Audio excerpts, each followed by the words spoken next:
Level 47. Survival difficulty, Class 3. Subcategories, Unsafe, Unsecure, Low entity count. Description: Level 47 is a temperate forest consisting of both deciduous and coniferous trees. Many of these trees exceed 100 feet in height and appear to be hundreds to thousands of years old. Thick green moss and lichens cover most of the surfaces suitable for their growth. During the daylight hours, the forest is uniformly covered in a thick, damp fog, and no direct sunlight has ever been observed. Each night, however, the fog will disperse without fail to reveal a full moon. This moon appears to be visually identical to the moon from the Frontrooms, albeit several times closer and with the far side facing towards level 47. The stars and Milky Way are visible as well, but do not match any constellations visible from the Frontrooms, though rare, silvery-white auroras have been seen on occasion. Streams and other natural water sources are common on level 47 and are generally safe for human consumption. Mushrooms are the most plentiful and accessible food source, though some species are poisonous or hallucinogenic, and documentation of all native species is incomplete. Entities. Level 47 supports a large and diverse population of numerous species of snakes who feed upon small birds, mammals, and amphibians. While not all species are known to science, none of them appear to be anomalous, with the one notable exception.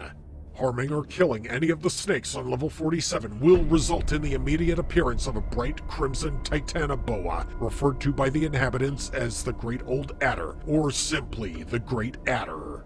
There is no known instance where killing or harming a snake has not resulted in the appearance of the Great Adder, or anyone successfully evading or fending the snake off.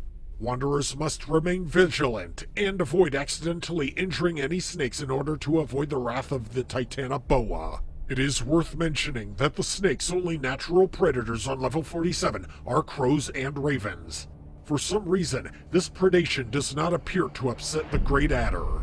At night, packs of large canids become active and will prey upon humans if presented with the opportunity. These canids, sometimes referred to as black shucks or Adderwood wolves, appear to use the protein nature of the forest to their advantage.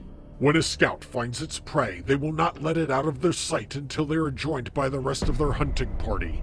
This typically results in the scouts stalking their quarry at close range for prolonged periods of time without ever attacking, simply terrorizing them to the point of exhaustion. When enough shucks have gathered around the prey, they will attack. Wanderers that find themselves pursued by the black shucks should climb the highest tree available. Waiting for dawn is the best survival tactic, as shucks have never been able to climb these trees, nor have they ever appeared during the daytime. For this reason, it is also advisable to sleep in trees whenever possible, and avoid drawing attention to yourself at night. Bases, outposts, and communities.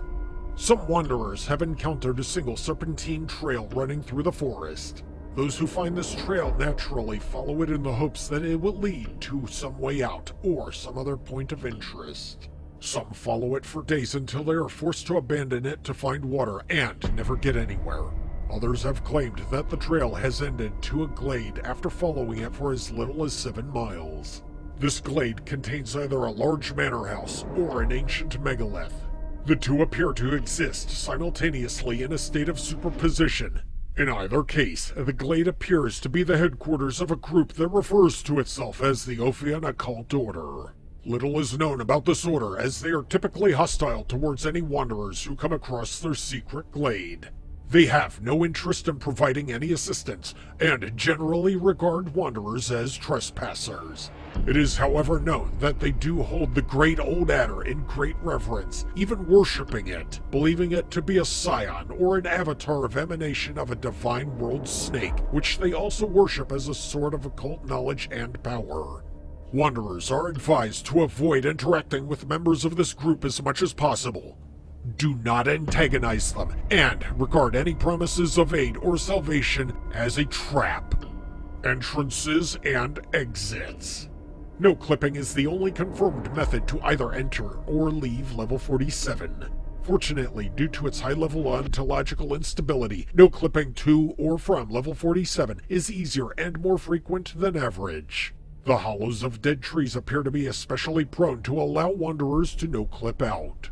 Members of the Ophian occult order have demonstrated an ability to direct the trail, and they claim that it is possible to steer or summon it towards specific no-clip points. One member even claimed it was possible to reach the front rooms using this method. However, he was immediately silenced by the rest of his party through execution. The Wanderer, who was speaking with the other cult members, suspected that this was a deliberate stunt in order to get his hopes up and his guard down until the cult members had executed their first cult member for speaking about the exit. If you've enjoyed this video from the Backrooms database, subscribe to this channel and watch this video that I've personally selected for you.